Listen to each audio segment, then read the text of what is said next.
A very good evening to all of you. I welcome you all to the ICAN initiative, the Hindu and Indian Express analysis. So today we will start the day with a story that I would like to share with you. This is the story of the Choloteca Bridge. So this bridge is on the Choluteca River, which is in Honduras in Central America. So this bridge was built in the 1996, and the bridge was built by a Japanese company. So this bridge was over the Choluteca River, and Honduras is known for its extreme weather conditions, including storms and hurricanes. So the bridge was built in 1996, and in 1998 there was a storm in the Honduras. So that completely wiped out all the bridges in Honduras, and it led to large scale devastation and the loss of nearly 7,000 lives in Honduras. But only one bridge remained intact, and that was the Choloteca Bridge. So people took a lot of pride in this bridge and about its endurance and the quality that it withstood such a severe and huge storm. But however, what happened is the road that led to this bridge and the road that was leaving from the bridge, both were swept away in this storm. So there was basically no sign that there was a road before, as you can see in this picture that I have pasted on the slide also. So also the Choluteca River, in this picture you can see it beside the Choluteca Bridge. So this flooding that was caused because of the storm, it forced the river Choluteca also to change its course. So it created its own new channel which was beside the bridge. So now basically what has happened is this bridge has remained. There is no road that leads into it, there is no road that leads out of it, and this bridge is basically leading to nowhere, nor is this bridge over any river. So this has become a bridge to nowhere and a bridge over nothing. So this happened now in 1998.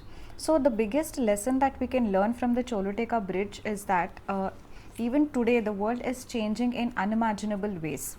So the Choluteca Bridge is a metaphor for what can happen to us in our future if we do not adapt to change. So this exemplifies this clearly. It helps us to understand that how we need to adapt to change. Otherwise, we are so much busy in finding out the best solution to a particular problem that we often forget that the problem itself might change in the future. So therefore, the mantra till now has been to build to last, but now the mantra must change to build to adapt. So this shows the importance of changing and keeping pace with the changes, and our being the flexibility and the need to change and the need to adapt according to the changes in the situations and the circumstances. So this is applicable not just at the individual level, where we talk of the skills that may be relevant from the future point of view, and we talk about reskilling and into the future that requires more specialization in artificial intelligence, machine learning, and such other things. But also it is applicable to the governments also. For instance, many of these industries, they perished when they couldn't anticipate the changes that were happening because of the LPG era. So similarly, even for the government, it is very important to anticipate the changes and then start preparing for the future changes from today itself, and to adapt and be flexible about its policies and goals. So this story is it points to a very important metaphor, and the fact that change is it is very important to understand the change, anticipate it, and also adopt a flexible path to be able to be prepared for that change. So also in the past 3.5 months, like when we were used to every day take up some or the other stories, we have seen, I have personally told you where these stories can be applied, in which part of your GS papers, in your essays, where all it can be applied. So today let me see how much you have learned from these past 3.5 months of the stories that we have discussed with each other. So you will have to come out with instances where this particular story can be used. So where you will use this in an essay, where you will use this in an ethics answer. So this homework, I'll give it to you to find out where all this can be applicable. And also the reason I took up this story of the day today is that today in both the newspapers, that is Hindu and Indian Express, there was hardly any news. So none of the articles were important.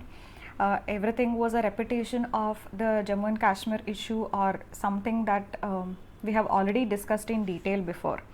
So we will now start with the contents, which one is related to the J&K issue again, because we have, as yesterday also I pointed out, that we have seen earlier arguments against the government's measure to abrogate 370. So yesterday we saw the arguments in favor of the government, and today we'll be looking at few more arguments in favor of the government's measure. Next, there was one article on secularism. Though this whole article was more political in nature, one takeaway from this article is a quote by Jawaharlal Nehru, which we are going to be looking at. So we'll start with the prelims theme of the day. Today we'll take up economy, and in that we'll take up the topic of inflation. So inflation is one of the most common topics that gets asked as part of your economy section in the prelims paper. So when it comes to inflation, there are several types of inflation, like the core inflation, headline inflation, hyperinflation, stagflation, deflation, skewflation, so many things. So more often than not, we do not have clarity on what each of these terms mean and what is the difference compared to the other terms related to inflation. So today you will have to find out these different types of inflation and also point out precisely what these types of each of these types of inflation mean and how they are different from the rest. And also you will have to write how the inflation is measured. So about the CPI, WPI, GDP, deflator, whatever it is. So how is it measured and who measures it? And you will also have to write the impact inflation is going to have on various stakeholders in the economy, be it the buyers, the normal consumers, the lenders, the importers, exporters, the government. So what impact inflation is going to have on different stakeholders of the economy is another aspect that you need to cover under this topic today. So with this, we will start with first topic of the day, which is the J&K issue. So this again was written by this editorial was written by the Minister of Education in the Union government. So the entire article dealt with various positive things that have happened in J&K since the last 1 year when 370 has been abrogated. So several of these positive transformations that have happened in J&K we have already discussed yesterday. So today we'll be looking at 2 or 3 more such positive transformations that may have happened in J&K. The first thing is a focus on Ladakh. So this is something very important because before this, Ladakh has always been very sparsely populated, and also development activities didn't happen much there, and the political attention to this region was also not much. So now a central university is being proposed in Ladakh. So this central university will aim to provide quality education, and also this university is going to have a center for Buddhist studies. So this center for Buddhist students will it's actually a demand from the local populace. So this shows how the demands of the local population have also been considered, and they are being fulfilled through these measures. So the first argument in favor of the government measure is that now there has been increased focus on the neglected part of the Ladakh. Second is the focus on universalization of education. So as a part of this measure, yesterday also we saw a few measures where the government has opened up more medical colleges, more schools and all that. So as part of that, now the government is planning to extend RTE, Right to Education Act 2009. Also government is planning to extend it to Jammu and Kashmir, and this plan for extension is now in the final stage. So this will help in the universalization of education. Also now 50 new government degree colleges have also been sanctioned, and they have been made operational in J&K. So these measures come under the universalization of education in Jammu and Kashmir. The third is the adoption of an inclusive approach. So J&K also has many of the migrant families residing. So in order to have an inclusive approach, nearly 1,500 seasonal centers have been set up for where training will be provided to the children of Gujars and Bakarwal communities, because they have a migrant lifestyle. So even when the parents are migrating, because of their migrating lifestyle, their children should get proper education. So especially for that, some seasonal centers, nearly 1,500 seasonal centers have been opened, where training to the children of these migrant communities are going to be provided. So this points to the fact that an inclusive approach is being adopted by the government regarding the development in J&K. So these are the three important measures that are being now taken by the government in J&K, and all of these points towards more transformational development in J&K, which is definitely welcome and is therefore serves as an argument in support of the government's measure. So go to the next topic, which is related to secularism. So as I said, this article was also written by Manishankar Iyer, and being a part of the Congress party, the article was more political in nature, saying that the Congress should have had its own stand on secularism, and that would have given the party firm say with respect to the issues that are now happening in the country. So in this article, what I found important is one quote by Jawaharlal Nehru, and this quote was given by Nehruji on the Gandhi Jayanti in 1951. So that time Jawaharlal Nehru was giving a speech on the Ramlila grounds, where he said that if any man raises his hand against another in the name of religion, then I shall fight him till the last breath of my life, whether from inside the government or outside. So this is a very powerful quote which you can use whenever you are writing any essays on secularism, or if you are writing an ethics answer. So like that you can use the how powerful the Prime Minister's former Prime Minister's views were on secularism, that if any man raises his hand against another in the name of religion, then he said he would fight it out till the last breath of his life, whether he was part of the government or even from outside the government, he would fight this issue. So this is a quote by Jawaharlal Nehru, which you can use in your answers. So these were the only two topics that were relevant in today's newspaper. Let me just show you the rest of the topics. The Bharat blasts nothing much relevant from the exam point of view. And this urban migrant article, this mainly said how these urban migrants who were settled in the urban areas.